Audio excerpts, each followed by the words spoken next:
बिस्मिल्लाहिर्रहमानिर्रहीम। अच्छा, मैं आप लोगों को ये सवाल है, ठीक है। आपका बेसिकली एंगल्स का है, इसमें मैं आपको कोशिश करूंगा सारी से सारी प्रॉपर्टीज एंगल्स की सिखा दूं, ठीक है। सबसे पहले हमें सी निकालना है। ऑलराइट, सी निकालने का तरीका क्या होगा बेसिकली, अगर आप इसे गौर से देखो, ये जी तो मैंने बेहतर ग्राफ बना दिया ताकि कंफ्यूजन ना हो कोई भी ना। अच्छा, आपके पास ये हाफ सर्कल, सही है। Angles on a straight line, basically angles on a straight line की क्या प्रॉपर्टी होती है? 180 डिग्री, यानी C प्लस 136 किसके बराबर होगा? 180 के। C is equal to 180 minus 136, तो C हो गया 44। कोई कंफ्यूजन? अच्छा, अब हम निकालते हैं A। देखो A जब हम निकाल रहे हैं ना, A में जो प्रॉपर्टी लगेगी वो लगेगी इंटीरियर एंगल की प्रॉपर्टी। किसकी? C क्या था? 44। 44 प्लस A, इंटीरियर एंगल किसके बराबर होता है? 180 डिग्रीज के, सही है। हाँ, 180 माइनस 44 कर दोगे तो ये A आ गया आपका 136। इसका एक और तरीका भी था करने का, वो तरीका ये था, अगर आप लोग इसे और गौर से देखो ना, वर्किंग साड़ी आपको नजर आ रही है? नहीं, जो अभी तक मैंने वर्किंग की है वो साड़ी नजर आ रही है, मैं यहाँ से क्रॉस चेक कर रहा हूँ। एक और तरीका कि ये था कि ये देख रहे हो ये क्या बन रहा है? Z। ये ऑल्टरनेट एंगल्स होते हैं, तो आप इस तरह भी कह सकते थे कि A बराबर है 136 के। खैर, ये प्रॉपर्टीज देखो याद रखना। अच्छा, अब क्योंकि मैंने आप लोगों को प्रॉपर्टीज समझा दी कुछ, मुझे बताओ D की वैल्यू क्या होगी? D कैसे निकालोगे? D किसके बराबर होगा? हाँ, शाबाश। D देखो क्या होगा? 44 ऑल्टरनेट एंगल्स। अगर मैं येलो कलर यूज करता हूँ, देखो ये Z बन रहा है, तो D किसके बराबर था? 44। D is equals to 44। हाँ, ये येलो कलर बहुत वो ऑल्ट Z बन रहा है।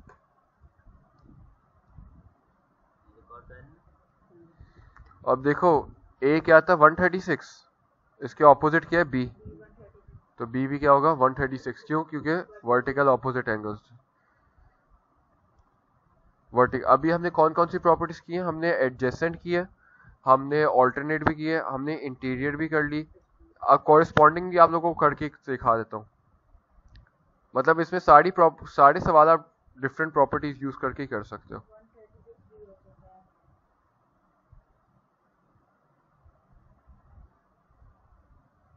अगर आप लोग गौर से देखो ना, तो ये जो है ये क्या बन रहा है? F। ये 136 है, तो ये भी क्या होगा? 136।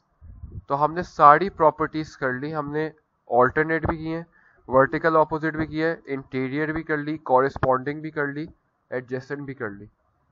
इस सवाल में मैंने आपको हर तरीके से सारी प्रॉपर्टीज निकाल के करा दी। एक और सवाल अब हम कर लेते हैं। अच्छा, अब एक और प्रॉपर्टी कर रहे हैं exterior angle of a triangle की, जो कि हमने कल भी की थी। आपके पास अगर ये A है, ये 50 है, ये 60 है, तो A किसके बराबर होगा? A बराबर होगा 50 प्लस 60 के। ये जो ऑपोजिट साइड्स पे एंगल्स होते हैं ना, exterior angle is equal to interior opposite angles. Interior angle, interior opposite angles. अब मैं आप लोगों को एक सवाल दे रहा हूँ, वो आप लोगों ने खुद करना है। मैं चेक कर रहा हूँ कि आप लोगों को कितना आता है। ये सवाल है आप लोगों के पास, आप लोगों ने अभी ही खुद ही करना है। ये टेस्ट है, ये वो है क्विज आप लोगों का ना, एक वो है क्विज, तो आप लोगों ने खुद ही करना है। बेटा अभी तो बताया क्विज है, खुद ही करना है। नहीं, सबका है बाकी। अब ये लो और D स्टार्ट कर दो। अब देखो मैं स्टार्ट कर रहा हूँ, सही है। अब देखो ये 125 है, ये आपका पूरा A है, ये एक लाइन पे at A plus 125 is equal to 180। A is equal to 180 minus 125, A is equal to 55। क्यों 55 है? एडजेसेंट एंगल था। अच्छा, ये 55 आ गया। अब आप लोगों ने देखो इतना आसान था क्वेश्चन, आसान था। आप लोगों को सिर्फ प्रॉपर्टी याद ही नहीं है। ये बन रहा है जेड। हाँ तो करना भी था ना, सिर्फ बोलना नहीं था। तो बी किसके बराबर है 50 बिकॉज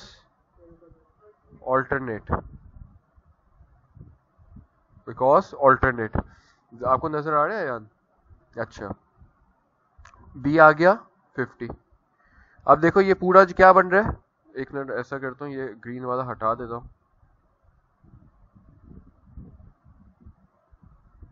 देखो आप लोग रिवाइज नहीं, मैथ्स एक वाहिद सब्जेक्ट है जो आपको हमेशा रिवाइज करना होता है। ओहो,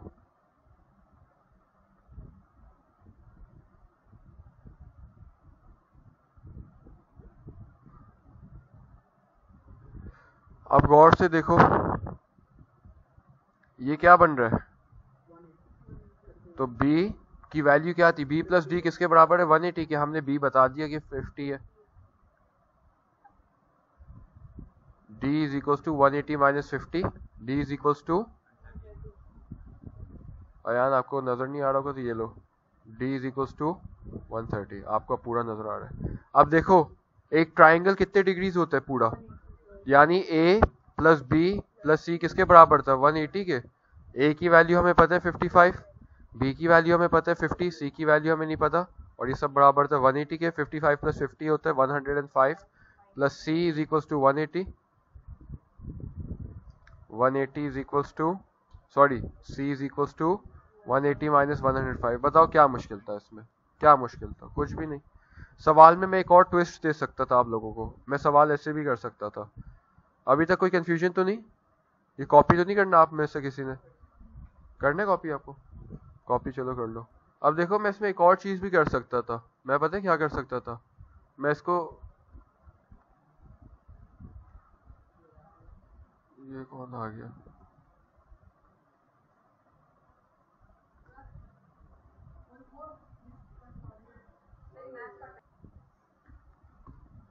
ये आपके पास ए आ गई वैल्यू, ठीक है। ये ए क्या था 55। ये कॉपी नहीं करो, आप समझ लो अभी, कम समझ लो अभी, जितना समझोगे उतना अच्छा है। नहीं रहने दो अभी इस तरह, वो कंप्यूटर की स्क्रीन बस देखते रहो। अब देखो ये किसके बराबर है, वर्टिकल ऑपोजिट एंगल, तो ये साइड भी क्या होती 55। समझ आया? आपको सवाल में हर किस्म से वो प्रॉपर्टीज लगा के दे सकता है।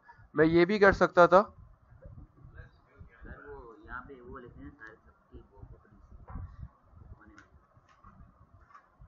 यार ये लो मैं अलग से एक बना देता हूँ सारी प्रॉपर्टीज लिख के, सही है।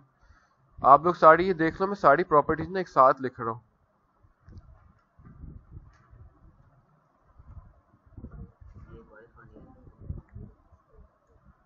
A is equals to B corresponding,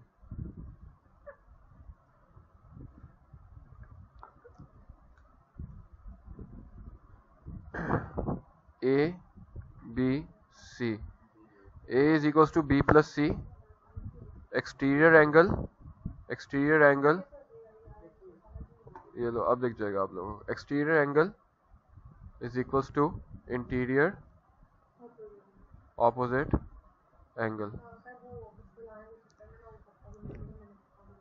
okay अच्छा, फिर आपके पास एक और प्रॉपर्टी है, कौन सी, adjacent lines on a straight line.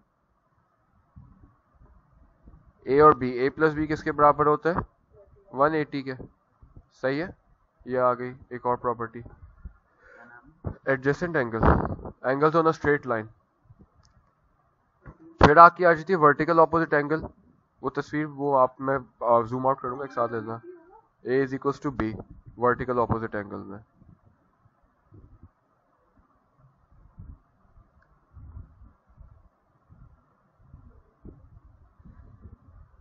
अभी अब और हमें कौन सी प्रॉपर्टी मिस की अभी तक, ऑल्टरनेट एंगल्स। हाँ देखो ऑल्टरनेट एंगल्स इस तरह हो सकते हैं, यूं हो सकता है, ए और बी बराबर होंगे, उल्टा जेड भी बन सकता है, उल्टा जेड यूं होता है,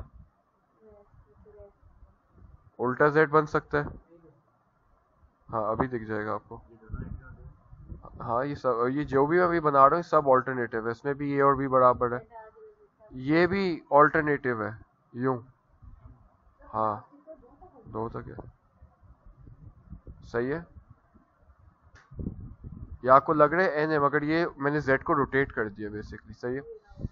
और आपके पास यूं भी हो सकता है।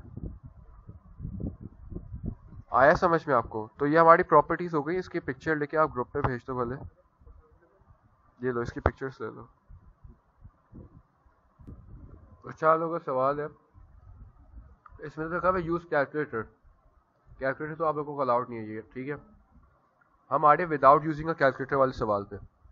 आपके पास है, आपने इसको कन्वर्ट करना है बेसिकली।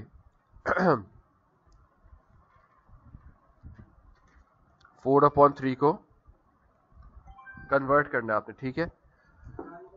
इसका बड़ा सिंपल तरीका है, आप भी देख लो। हम कन्वर्ट कर रहे हैं फ्रैक्शंस इनटू डेसिमल्स। फ्रैक्शंस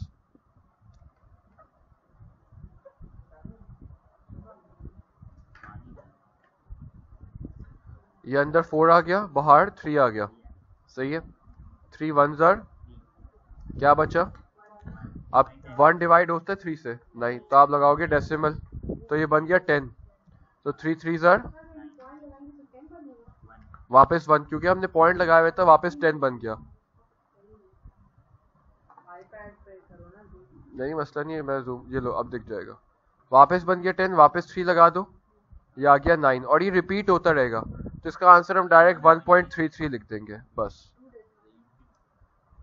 यानी कंफ्यूजन? अब मैं एक और सवाल करा रहा हूं। आयान कंफ्यूजन है? कोई कंफ्यूजन है? आपके पास एक और सवाल है 13/6। आप लोगों ने यही करना है। 13 यहाँ पे, 6 यहाँ पे। 6 2s आर माइनस क्या बचा? 1 आते हैं, तो आपने पॉइंट लगा दिया, ये बन गया 10। 6 1s आर 6, क्योंकि 6 2s आर 12 होते हैं, तो मैं 6 1s आर ही यूज करूंगा। तो क्या आया 4, क्योंकि मैंने डेसिमल लगाया हुआ था, ये बन गया 40। 6 6 आर 36 होते हैं, तो यहाँ पे मैं 6 लगा दिया, 36 आ गया। तो वापस क्या आ गया? 4, वापस ये बन गया 40। तो ये रिपीट होता रहेगा प्रोसेस। तो इसका आंसर क्या है? 2.166। Any confusion? ये 3 दफा डेसिमल के बाद भी निकाल लो, बहुत है। किसी को कोई कंफ्यूजन? किसी को कोई कंफ्यूजन? सही है। देखो ये 13 डिवाइड बाय 6 है, इसको कन्वर्ट करना है डेसिमल में। अंदर 13, बाहर 6। 6 2s आर 12, क्या बचा? 1। यहाँ पे लगाया डेसिमल, तो ये हो गया 10। फिर 6 1s आर 6, क्या बचा? 4। वापस क्योंकि डॉट लगाया, डेसिमल लगाए हुए थे, बन गया 40। 6 6s आर 36, वापस 4 आ गया। तो इसका मतलब ये प्रोसेस रिपीट होता रहेगा। तो 2.166 है आंसर। एक और मैं फ्रैक्शंस, आई गेस फ्रैक्शंस के काफी हैं, मुझे और मुश्किल वाले दे दो फ्रैक्शन। अब आपके पास आ जाते हैं मिक्स फ्रैक्शंस के ऊपर। आपके पास एक सवाल है 3 होल 3/14 माइनस 1 होल 4/7। ऐसे सवालों के 2 मेथड है बेसिकली। मैं आपको दोनों कराऊंगा, जो ये बुक थोड़ी हटा दो, जो आसान लगे। सबसे पहले मेथड ये होता है, आपके पास ये क्या है? Whole number. ये क्या है? इन दोनों को आपस में सब्ट्रैक्ट कर दो। 3 - 1 क्या होता है? या 1। यहाँ पे ये 3 - 1 लिख दो, और यहाँ पे ये अलग से सॉल्व करो। 3/14 माइनस 4/7, ठीक है। फिर अब हम एलसीएम लेंगे। हम क्या लेंगे? एलसीएम 14 और 7 का। जो भी डिनोमिनेटर्स होते हैं उसके क्या लेते हैं? एलसीएम, ठीक है। आप सबसे छोटे नंबर से लिया करो। स्टार्ट हमेशा असूल होते हैं सबसे छोटे नंबर से। 14 डिवाइड बाय 2 7 और 7, और यहाँ पे 7 ले लो, 1 1। तो 2 मल्टीप्लाई बाय 7 कितना होता है? एलसीएम कितना है? तो 14 1s आर 14, 7 2s आर, तो 3 1s आर 7 2s आर 14 होता है ना। तो 4 2s आर। जिस नंबर से नीचे समझो, ये बड़ा भाई है, ये छोटा भाई है। बड़े भाई को क्या मिला है? 2, तो छोटे भाई ने रोना डाल दिया, मुझे भी 2 चाहिए। समझ आया? यहाँ पे बड़े भाई को क्या मिला था? 1, तो छोटे भाई ने रोना डाल दिया, मुझे भी क्या चाहिए 1। इस तरह याद रखना, जो बड़े भाई को नीचे वाला बड़ा भाई, ऊपर वाला छोटा भाई, जो बड़े भाई को मिल रहा है वही छोटे भाई को मिल रहा है। नहीं इस तरह कुछ नहीं करना होता। एलसीएम निकालो, एलसीएम निकाल के सॉल्व करना होता है। सही है। 3 1 ज़र 3 माइनस 4 2 ज़र क्या होता है? हाँ समझा दूंगा। और नीचे एलसीएम कितना था? 14। सही है। इसमें कोई कंफ्यूजन अभी तक? क्या कंफ्यूजन है? अच्छा, हम आप लोगों को फिर एक और मेथड करा देता हूँ। अगर इस मेथड से कंफ्यूजन है ना, ये वाला मेथड फिर सीख लो। 3 होल 3/14 माइनस 1 होल 4/7, ये वाला मेथड देख लो। सही है, वो इग्नोर कर दो। अब सबसे पहले 14 को मल्टीप्लाई करोगे 3 से। 14 मल्टीप्लाई में 3 कितना होता है? 42। और 42 को प्लस कर दोगे इससे, यहाँ से मल्टीप्लाई कर दो, यहाँ से प्लस, तो ये हो गया 45/14। अभी तक कोई कंफ्यूजन? माइनस 7 1 ज़र प्लस 4 11/7। अब आप लोगों ने लेना है एलसीएम। क्या लेना है? दो नंबर्स का, 14 और 7। तो 2 7 ये और 7, तो 2 मल्टीप्लाई बाय 7 कितना होता है? तो ये 14 है। 14 को 14 बनाने के लिए किससे मल्टीप्लाई करोगे? 1 से। ये 7 है, 7 को 14 बनाने के किससे मल्टीप्लाई करोगे? 2 से। 45 1 ज़र 45 माइनस 11 2 ज़र 22/14, क्योंकि एलसीएम क्या था? 14। तो 45 माइनस 22 होता है 23। तो ये आंसर आ गया 23/14। इसको आप यू भी लिख सकते हो 1 होल, क्योंकि 14 1 ज़र 14, 23 माइनस 14 कितना होता है? 9। 1 होल 9/14। यार आपके मिस अगर बोले इस तरह करो फिर मसला हो सकता है। ये कॉपी कर लो आप लोग या समझ लो, कोई सवाल हो तो पूछ लो। इन्होंने पूछा कि ये फ्रैक्शन में मेरे पास आंसर बेसिकली कैसे आया है। देखो यार 14 मल्टीप्लाई बाय 1 कितना होता है? इसलिए ये 1 होल आ गया, क्योंकि यहाँ पे हमने 1 लिया था। ऊपर नंबर क्या था? 23। 23 माइनस 14 कितना होता है? 9। इसलिए हो गया 1 whole 9/14।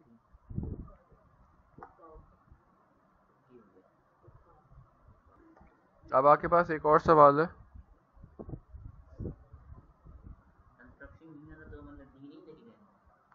Seven whole 1/3 minus 2 whole half 7/12। 3 7 ज़र 21, 21 प्लस 1 22, 12 2 ज़र 24 प्लस 7 31। आप लोगों ने सबसे लेना है एलसीएम।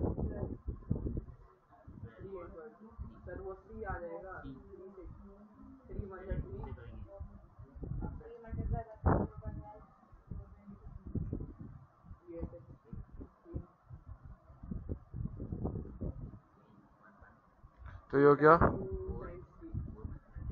12। 2 2 ज़र 4 4 3 ज़र 12। तो 3 को 12 बनाने के लिए 4 से मल्टीप्लाई करोगे, और यहाँ पे 12 1 ज़र ही होगा। 22 मल्टीप्लाई बाय 4 होते हैं 88 माइनस 31/12। 88 माइनस 31 होते 57, 57/12। ठीक है। तो पहली बात 12 के टेबल में क्या था? 12 4 ज़र 48 और 12 5 ज़र 60। तो हम 4 पे ही रुक जाएंगे। 12 4 ज़र 48, 57 माइनस 48 कितना होता है? 9। 4 होल 9/12। ये होल नंबर करने के लिए ना, 57 तो आता नहीं 12 के टेबल में। 57 से सबसे छोटा नंबर होता है 48। वो कैसे आता है? 12 4 ज़र 48। 12 multiply by 4 is equals to 48। तो ये 4 होल आ गया, एंड 57 माइनस 48 9 आ गया।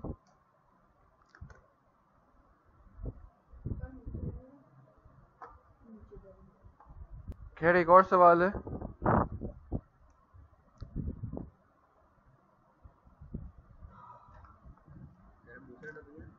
Three whole 3/8 multiply by 10। सबसे पहले वही एक आप, क्योंकि आप लोगों को सिखाया हुआ वही कर लो। 3 8 क्या होता है 24, 24 प्लस 3 27, ये हो गया 27/8 मल्टीप्लाई बाय 10। अब इसको देखो दो तरीके होते हैं, एक तो लॉन्ग मेथड है, एक थोड़ा आसान भी होता है क्योंकि इसे सिंप्लीफाई करना होता है। अब जैसे ये हो गया 270 डिवाइड बाई 8, बड़े नंबर्स आ गए दोनों ना। इसका आसान तरीका पता है क्या था, और 27/8 मल्टीप्लाई बाई 10 है ना, 2 के टेबल से दोनों को डिवाइड कर दो, 2 4s एंड 2 5s, ठीक है, 2 4s और 2 5s, और फिर इस कर लो। खैर दोनों मेथड यहाँ पे भी कर सकते हो, वहां पे भी कर सकते हो। तो 27 मल्टीप्लाई बाई 5 कितना होता है 135, और 135 डिवाइड बाई 4। हाँ जिसको जो किसी को कुछ ज्यादा अच्छी लगता है, किसी को कुछ। ये 270 देखो, 270 डिवाइड बाई 8 तो हो नहीं सकता ना आपके पास, तो आप इसे वही करोगे 2 के टेबल से दोनों को कर दोगे यहाँ पे। तो ये 2 135 एंड 2 4s, दोनों से सेम आंसर आएगा। अब भी किसी को कोई कंफ्यूजन? सबको समझ आ गया?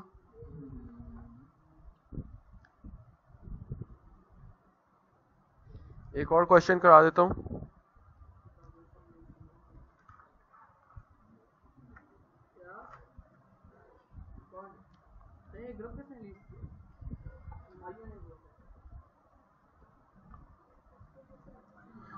ये है 4 होल,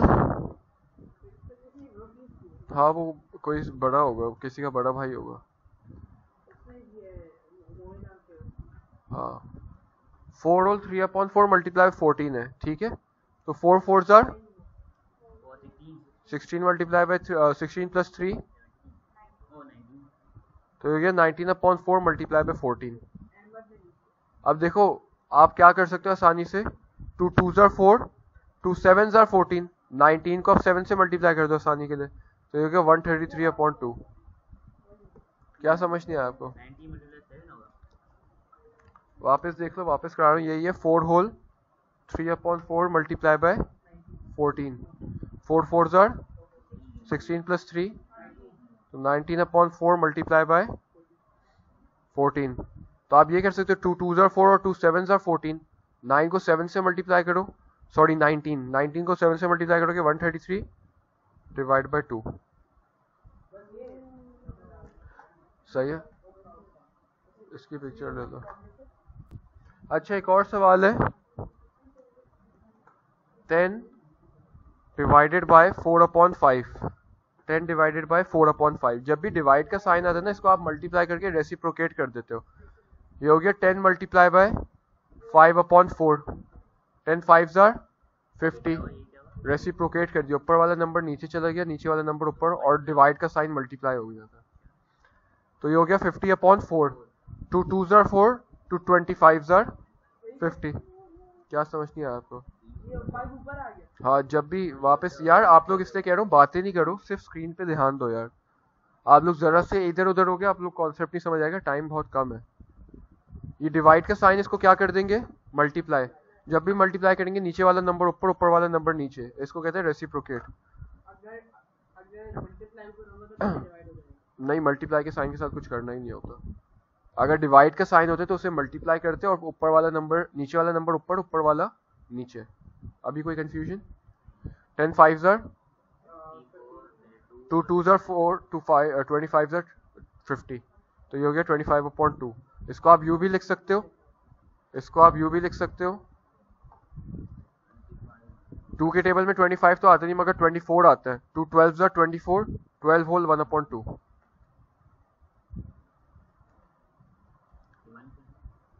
ये 24 माइनस 25 1, 25 माइनस 24 1, और ये 2। अभी तो समझाया पूरा। हाँ हाँ आप लोग देख लेना यार, आप लोगों को बहुत मुश्किल होगी, वरना आप लोग देखते रहना।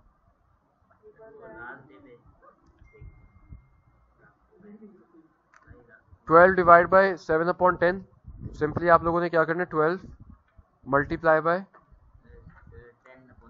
10/7, ये हो गया 120/7। आसान था। किसी को कोई कंफ्यूजन इसमें? 2 से होता ही नहीं है 7 और 120, और यहाँ पे भी छोड़ दो, मसला नहीं। और कौन सा सवाल है? आप लोग सारे बताते रहो सवाल, जल्दी बताओ। अब आपके पास ये है फ्रैक्शंस का, 1/3 प्लस 1/5। एलसीएम ले लो सबसे पहले तो आप लोग 3 और 5 का। 3 1s are 3, 5 1s are 5, 3 5s are क्या होता है 15। अब देख रहे 3 5s are क्या होता है 15। 3 को 15 बनाने के लिए किससे मल्टीप्लाई करोगे 5 से। 5 को 15 बनाने के लिए किससे मल्टीप्लाई करोगे 3 से।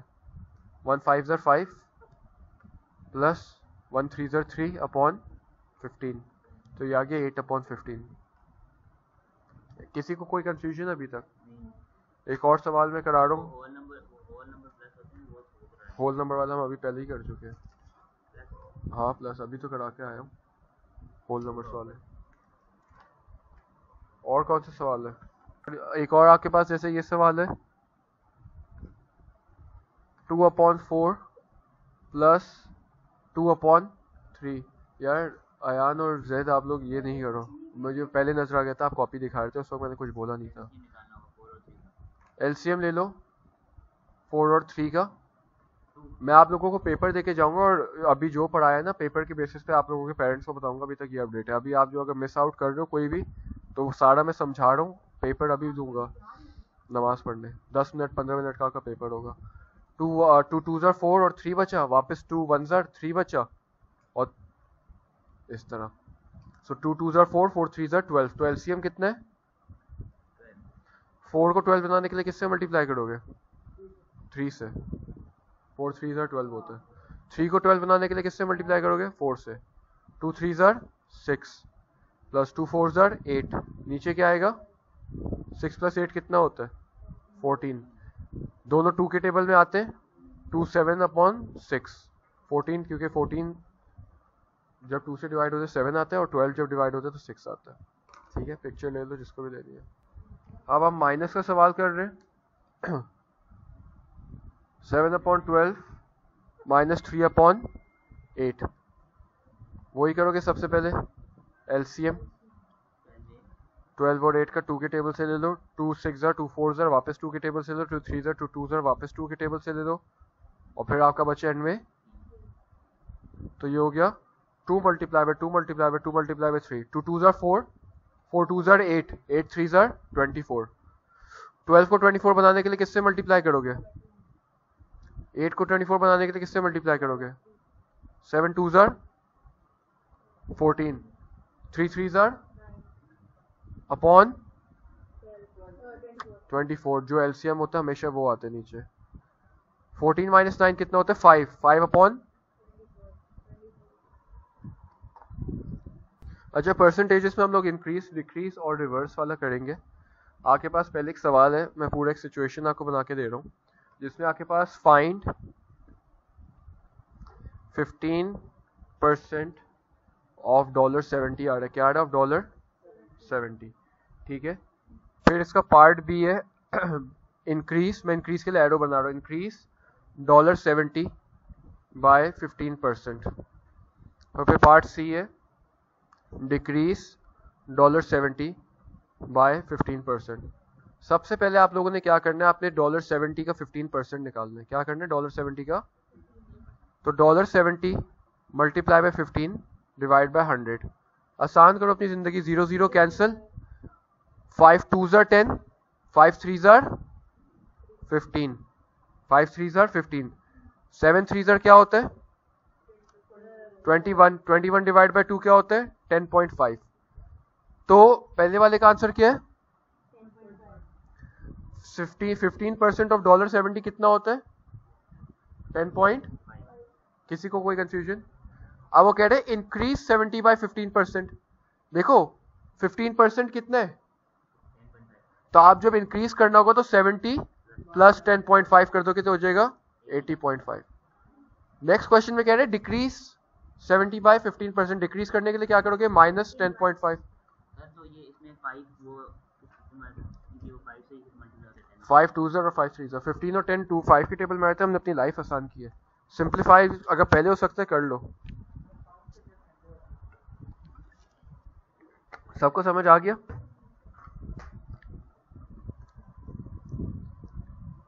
एक और सवाल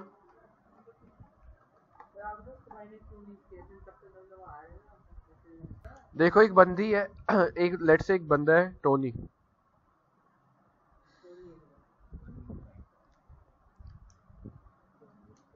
टोनी के पास अपने बैंक में पहले से रखे हुए 240 कितने। अब अगर मैं आपसे कहता हूं कि find the increase, find how much money will Tony have if his money is increase by 10%, तो टोनी के पास कितने पैसे होंगे अगर उसके पैसे पहले से उसके पास 240 है। Good, 240 multiply by 10 divide by 100, तो ये हो गया 0 0 कैंसिल, ये देखो 0 0 कैंसिल, तो 24 मल्टीप्लाई बाय 1 कितना होता है 24। आंसर ये नहीं, मैंने बोला कितने उसके पैसे कितने हो जाएंगे, पहले से उसके पास कितने थे 240 और उसके पास कितने पैसे इंक्रीज हो गए, तो आप कहोगे 240 प्लस 24 264। समझ आया ही नहीं आया। इसी तरह अगर मैं कहता अगर उसके पैसे 10% से डिक्रीज हो गए तो आप क्या कहते 240 माइनस 24। देखो आप लोगों के पास एक मल्टीप्लायर का क्वेश्चन है, right the percentage change in each case. Multiplier change, देखो आपके पास ऑर्डिनल परसेंटेज हमेशा कितनी होती है,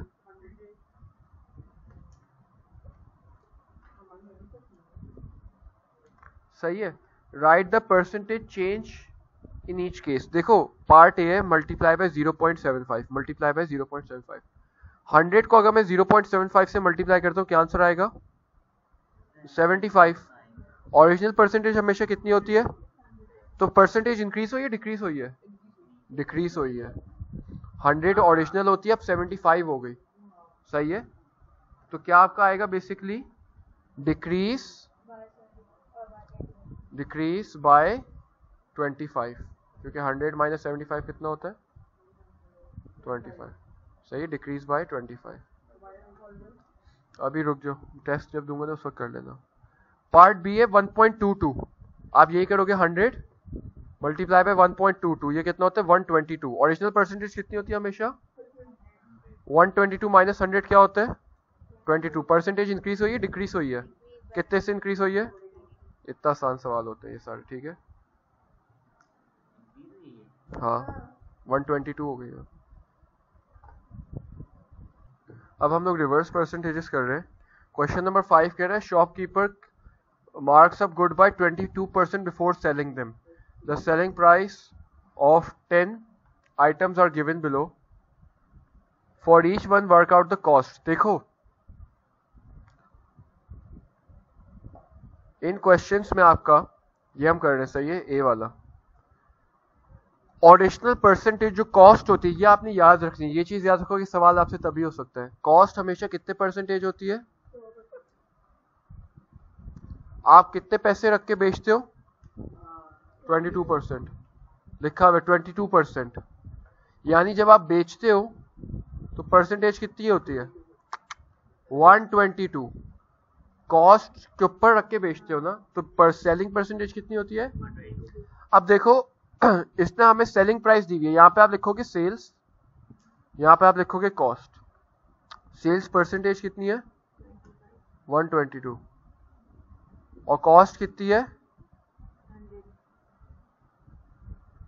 सेल्स की वैल्यू कितनी है 25 दी हुई है, और कॉस्ट की वैल्यू हमें पता है नहीं, क्रॉस मल्टीप्लाई कर दोगे सिंपल, तो ये हो गया 122x is equal to 100 multiply by 100 multiply by 25, sorry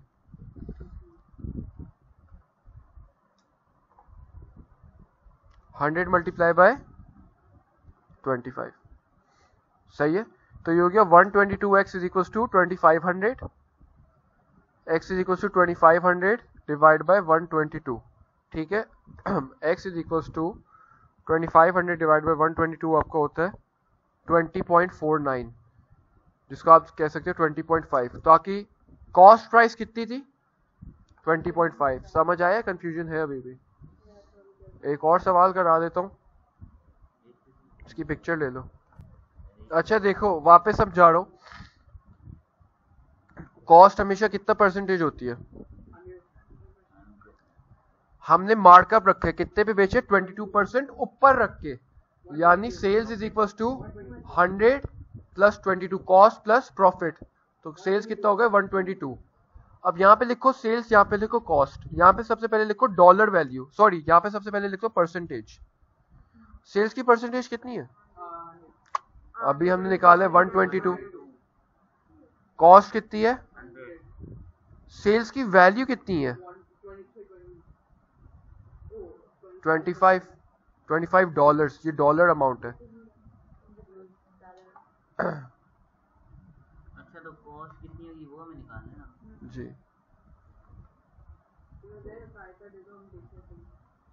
नहीं अब नजर आ जाएगा आपको, इधर से देख लो। और यहाँ पे आ गया x, यहाँ पे आ गया। अब आप क्या करोगे? क्रॉस मल्टीप्लाई, क्या करोगे? तो ये हो गया 122x किसके बराबर है? 100 multiply by 25। 122x is equals to 2500, x is equals to 2500 divide by 122। तो x की वैल्यू हो गई 20.49, जिससे आप लिख सकते हो 20.5। तो नहीं यानी कॉस्ट कितनी थी? 20.5। समझ आया? समझ आया अब आप लोगों को? किसी को भी समझ नहीं आया? आप लोगों को क्या समझ नहीं आ रहा? यार मैं आप लोगों को वापस से समझा रहा हूँ, मैं दूसरे पार्ट करके समझा रहा हूँ। कुछ रूल्स आप लोगों ने बस याद रखने। कॉस्ट हमेशा कितने परसेंटेज होती है? हमने मार्कअप कितना रखा है? 22%, यानी सेल्स की वैल्यू कितनी होगी? अगर मैं मार्कअप 25% रखता तो सेल्स की वैल्यू कितनी होती? तो अभी सेल्स की वैल्यू कितनी है? और ये क्या है, डॉलर या परसेंटेज? परसेंटेज है, परसेंटेज, सिर्फ परसेंटेज। सही है। यहां पे लिखा करो सेल्स क्या 25, कहाँ $25 मैंने बोला? अभी आप ये समझ आ गई या आप दोनों पार्ट? सबसे पहले परसेंटेज लिखा करो। सेल्स की परसेंटेज कितनी है? कॉस्ट की परसेंटेज कितनी है? पार्ट बी कर रहे हैं, सेल्स की डॉलर वैल्यू कितनी है? पार्ट बी कर रहे हैं 200। कॉस्ट हमें पता है? हमें कॉस्ट की डॉलर वैल्यू पता ही नहीं है, x है। तो ये क्या होता है? Cross multiply. तो 122x बराबर है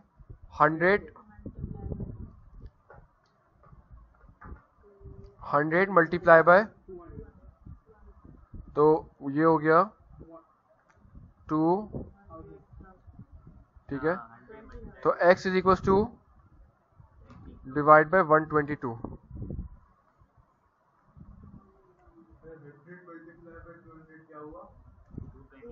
20,000। तो यानी जो कॉस्ट प्राइस थी ना वो थी 163.93, सही है, जिसका 164 भी अगर कहो तो यह की कॉस्ट थी बेसिकली। अब समझ आया? अभी भी नहीं आया? बस ये रिवर्स परसेंटेज का है।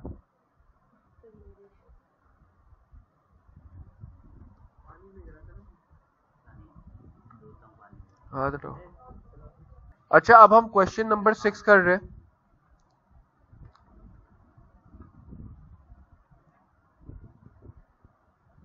क्वेश्चन 6 कह रहे हैं 7 students were absent on class, this is 17.5% of the class. 7 students were absent from the class. सबसे पहले तो देखो आप लोगों ने क्या करना है, यहाँ पे लिख दो स्टूडेंट्स, यहाँ पे लिख दो परसेंटेज। 7 स्टूडेंट्स कितनी की परसेंट की, क्या किस परसेंटेज के बराबर है? लिखा हुआ है 7 students were absent from the class, this is 17.5। Total students यानी सारे स्टूडेंट्स की परसेंटेज क्या होगी? 100 सारे स्टूडेंट। और यहाँ पे आप क्या लिखोगे? x। क्रॉस मल्टीप्लाई, आपको पता चल जाएगा how many students were in the class. तो ये हो गया 700 और ये हो गया 17.5x। सबको समझ आया या नहीं? x equal to 700 divide by 17.5 जी। तो यानी टोटल क्लास में कितने स्टूडेंट्स है? 40। कितने स्टूडेंट्स हैं? अब वो कह रहे हैं how many students were present. देखो 40 स्टूडेंट में से 7 एब्सेंट है, तो कितने एग्जैक्टली ये इतना आसान है। हाँ अगर आप लोग नहीं अगर आप लोग ये समझ गए ना मेथड जो मैंने क्रॉस मल्टीप्लिकेशन का समझाया, यार अच्छा रुक, फिर अभी पिक्चर नहीं लो, देखो इसका ये तरीका होता है, इसको मल्टीप्लाई बाय 10 करो, इसको भी मल्टीप्लाई बाय 10 करो, ये हो गया 7000 डिवाइड बाय 175, दोनों 5 के टेबल में आते करते रहो, ठीक है।